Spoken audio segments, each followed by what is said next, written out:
20 vjeçari shqiptar ndron jetë tragjikisht në Itali si ndodhi aksidenti fatal.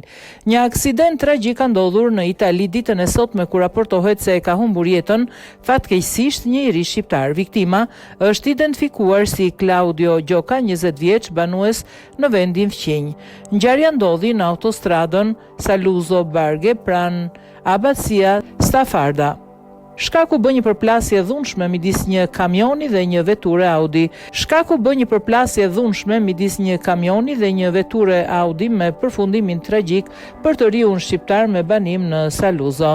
Gjoka mësohet se po drejtonte makinën Audi.